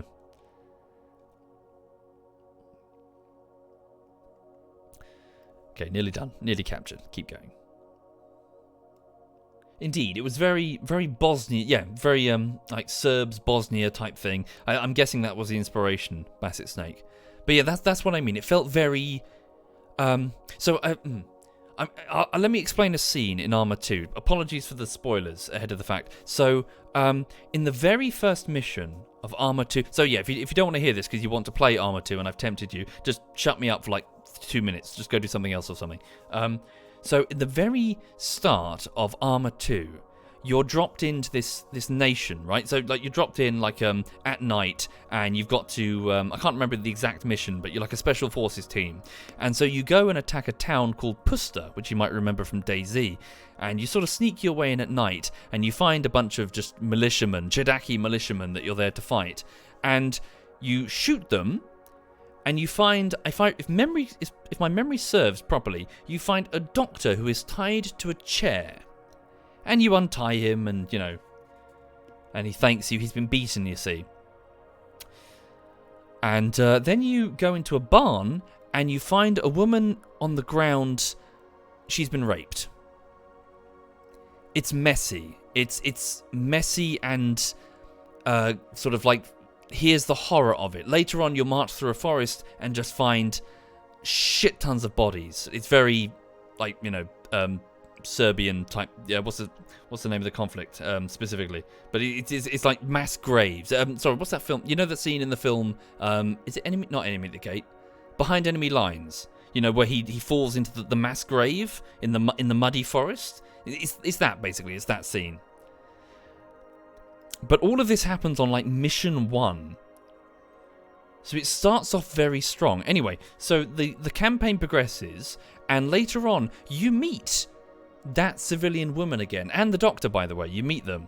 She bumps into you just as you're going about your business. You're going down the street near the base, and she says thank you. She's clearly fucked up. She's had some horrendous shit happen to her. But, she's just trying to get past it and just get on with her life. And you just go about your business, and off you go. Sorry, yes, Philly, I'm still going. Yeah. Anyway, so you just go, same mission, you're driving along, and then later on, you come to a checkpoint. It's down the same road that you were driving down a minute ago where you saw the lady. And she's dead on the side of the road. The checkpoint officials, who ostensibly you're there to protect, you're on the side of the government, shot her. Why? You'll never know. They just decided to enact some bullshit fucking, we're gonna gun you down, whatever. It's basically like an ethnic conflict. It's like, these Cherno-Russians and Cherno-Russian. What's the other side? It's very messy. It's like these two sides hate each other. Yeah, they killed her. She's dead, just like that. Snap of the finger. And there's nothing you can do. You cannot attack the patrol because they're government forces. They're on your side. They're the good guys. And they just murdered a woman in cold blood. And that's what I mean. As in, this stuff isn't like... The music isn't swelling. It's not like, a cutscene, a slow-motion cutscene, and it's all engineered to make you feel sad. It's just a Tuesday in this country. In this fucked up... fictional country. And it's got, that's what I mean. It's got this rawness to it, which Arma 3 never came close to. Not once did they have anything like that. But yeah, so that, sorry, I'll shut the fuck, yeah, that's the end of the spoiler. I'll shut up now. But, oh, hang on. But can you see what I mean? Does at least what I say at least makes sense there, and that there's a level of craft displayed with Armour 2 that wasn't really in Armour 3, or at least I thought it wasn't. Yeah, spoilers over. I'll shut the fuck up. Thank you, Fox Hode. Thank you very much.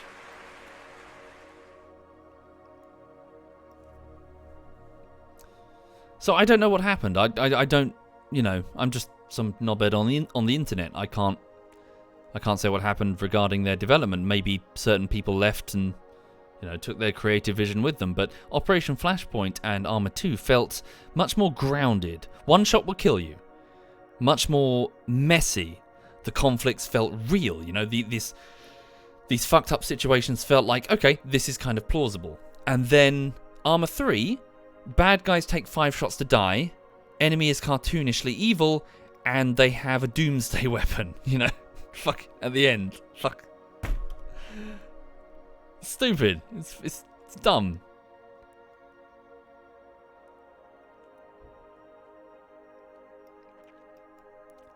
Right. Anyway, sorry about the long waffling. Also, let me just... sorry, did I just pick the same track that's just looping?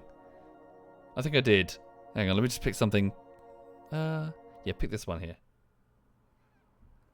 And then I'll just zoom out. But yeah, again, do strongly recommend picking up, but you can probably grab it for cheap. Pick up Armour 2, play Harvest Red, the campaign, and see what you think. Although, for your own sanity, turn off motion blur and head bob for your own damn sanity.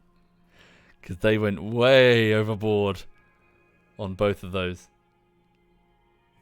Okay. Anyway, so, job done after lots of whinging. I've managed to...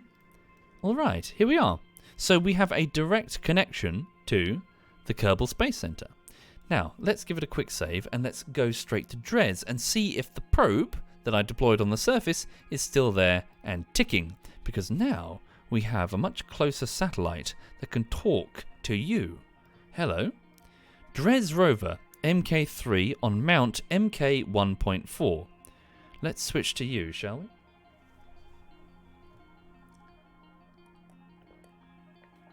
Indeed, I have played the Stalker series, Sightshe, but not a huge amount, I'm afraid. Only the first Stalker up until the point where so many of the cultists spawned that my PC crashed. So near the end of the game. Alright, so here's my Dres rover. Now, we do have a bunch of science that I'd love to transmit back, but... So limited probe control. Is it in hibernation mode? Off. No signal, no data, not connected. Really? Surely it can talk to this probe. It can't be that high up. It's not even that high up, it's like there. The drone is on the wrong side? Okay. Let's speed up time then. Here we go. So we're getting extremely limited connection to the Space Center. Ah, there we go. Sweet. So it does indeed need direct line of sight. There we go. Welcome to Ceres, everyone. Or Dres, in this case. We were having a look at the cryovolcano thing, or at least maybe it's probably actually a crater, isn't it? Not a cryovolcano. Alright, so can we review the material? So, as the samples process, the computer asks if it can sing you a song while it works. Apparently the song is about a flower of some kind. Denied. Let's start transmitting back what we can. This will render the device inoperable. 1 second. Dres' Highlands. Initiate. Transmitting.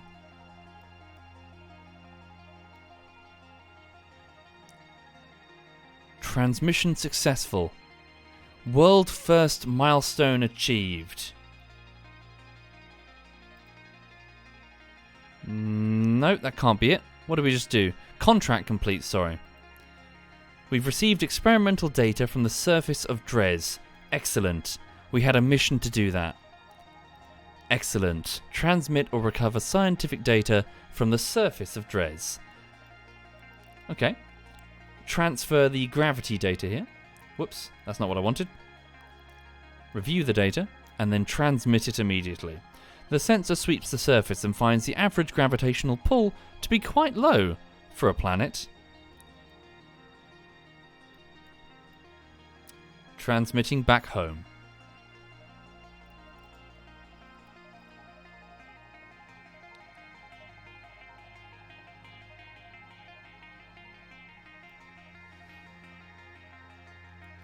Temperature readings. Review data. Collected and recorded temperature data from the environment. Transmit. Very good. Pressure data, even though we know it's a vacuum. Review data. Transmit. What's the mission? One of our probes that we dispatched a few years ago is now able to talk to the Kerbal Space Command or whatever. Did I send the seismic data? No, I did not. Changes in the speed of vibrations hint to differing materials under the surface. Okay.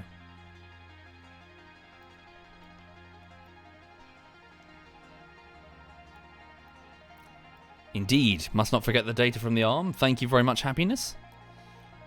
Okay, so we probably got that in the probe. We do. So a scan of the crater. It's a crater scan. So transmit the data. 432 science.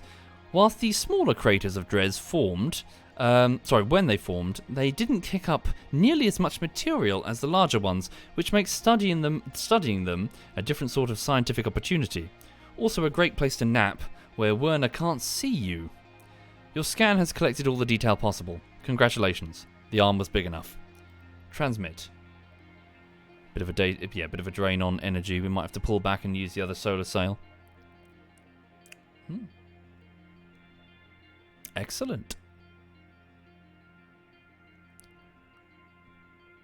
Cool. There we go. Communication complete. And then the scan of a meteorite found on Dres' surface. Despite being a relatively small planet, Dres has seen its share of violent impacts in the past. Your scan has collected all the detail possible. Congratulations. Initiate transmission. Okay. And then I believe it's just the mystery goo, unless there are any other instruments that I missed.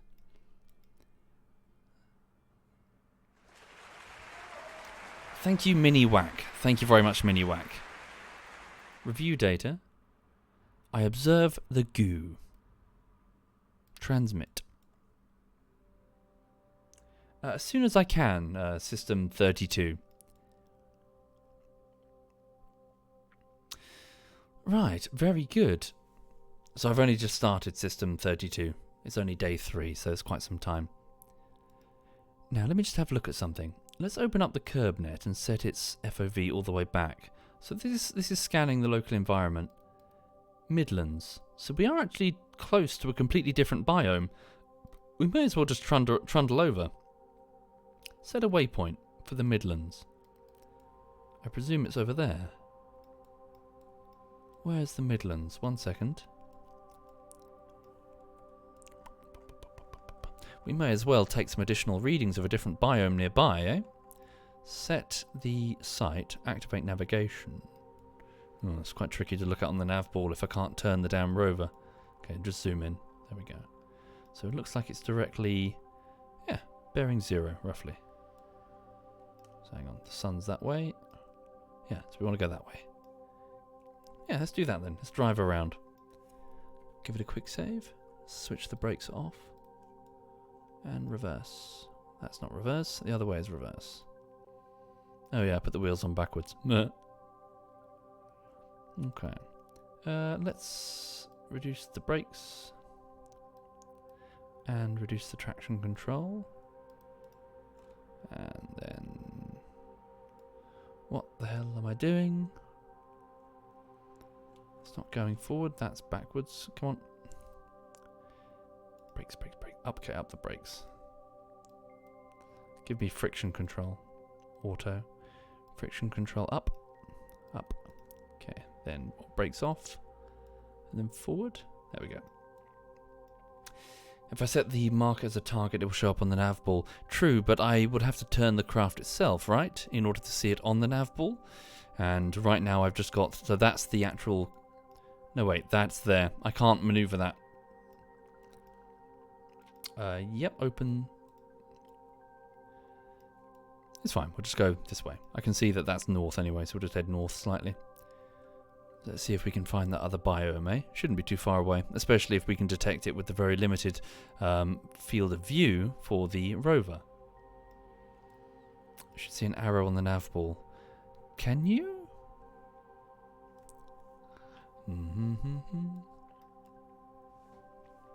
No forward-facing probe core. No, although maybe I could just change control. Control from here, reverse, default. Who's doing the control? Control from there. Ah! Perfect. If I control it from here, is it forward-facing by default? It is. Ah, thank you very much. That's much easier. So let's go. Is this Korea? Yes, it is blue. Yes, indeed. Oh, hang on. Have things gone a bit wrong? Traction control? We're stopping. Why are we stopping? Oh, of course, because I switched over to forward control. S is no longer forward, as it was with the probe. It's now W. Cool. Onwards. Where are we? Dres, also known as Ceres in the real world.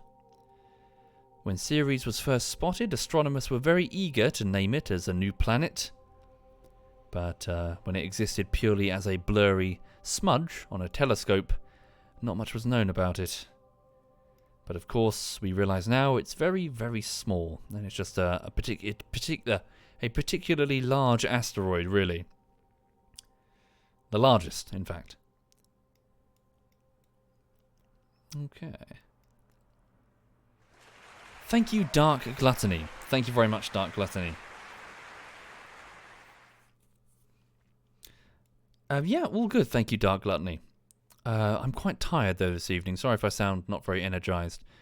It's been a long day of editing Team Fortress Bullshittery Part 1. On day 3 so far. So far, so good. Just kind of going through assembling the thing. Okay. So we're just trundling towards a different biome in the Midlands. That's our landing site over there. Largest compared to what? All of the other asteroids in the asteroid belt. Which is why it was spotted. How it was spotted. Okay.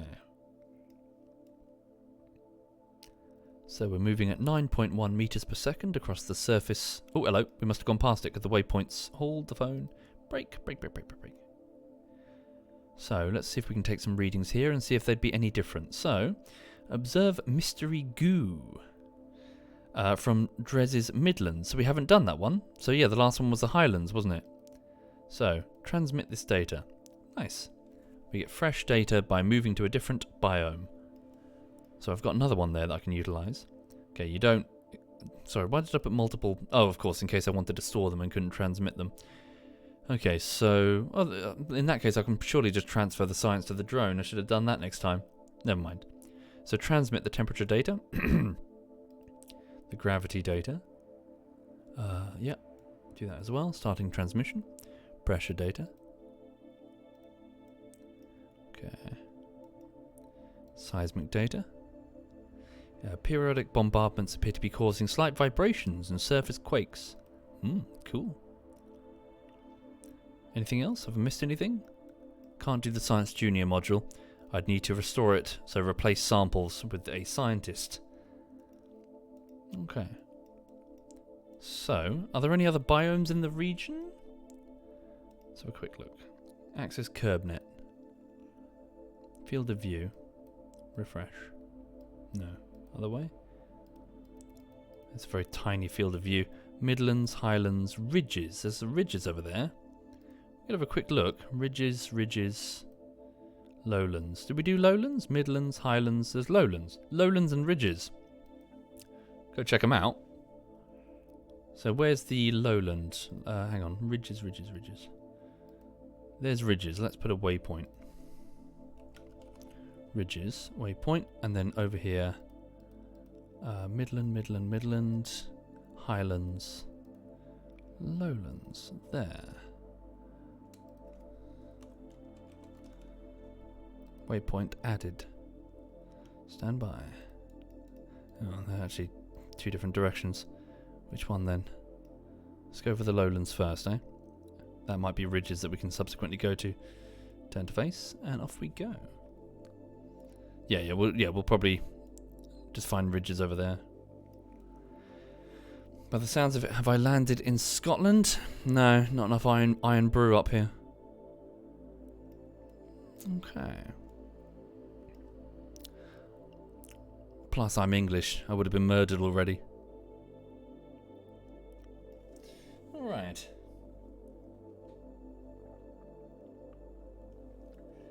No. We Scots and English get along famously. Sort of, maybe, kind of, not really. Long story. We are a series of islands with lots of people that have to get along. Otherwise, we all get invaded. Or at least that was the case historically speaking. We were all united by our combined mistrust of foreigners. Sounds harsh, but that's really the reality of it. When you're surrounded by the Spanish and the French and, oh, that's a big armada, all of a sudden your mistrust of the Scots seems rather petty and pointless. Better the devil you know,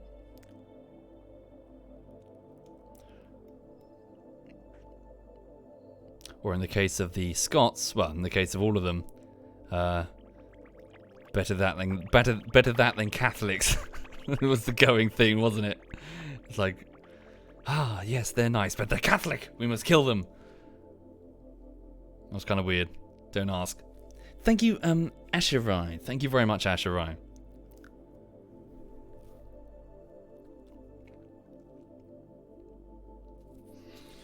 But you trusted us, the Portuguese, except all the times you tried to take control of our country in a diplomatic way. Yeah, we're sorry. We do that. I'm sorry. Honestly, if I had to sit here and apologise for all the shit that the English have done, we're going to be here all evening.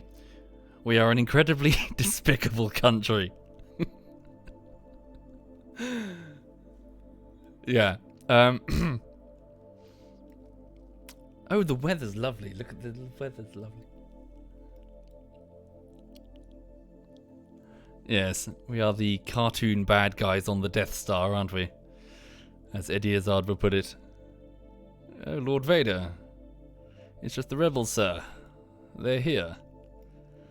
Did they bring a flag? Alright. Are we here yet? You alright, honey bunny? How you doing? I fancy a beer. Might grab a beer in a minute.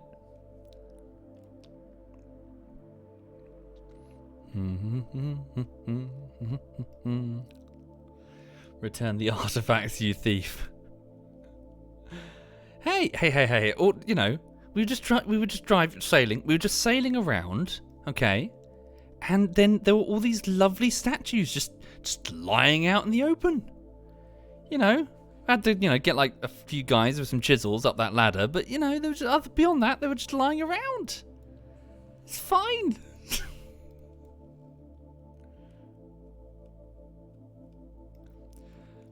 What's that? Climb up the Parthenon to chip off all of the... Sorry, what were they called? The Eaglin marbles? What? Sorry, I've been there actually. They're beautiful. Wow, really, really beautiful. The marbles that line the was it specifically the Parthenon? I'm not sure, but yeah, they got these wonderfully, beautifully crafted marble, like trying to describe them. Like each one's the size of like a cupboard door. And it's just intricately carved. Oh, really? Sorry, they were purchased. Didn't we nick them? I thought we nicked them.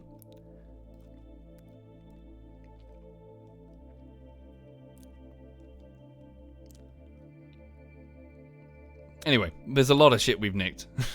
to be fair.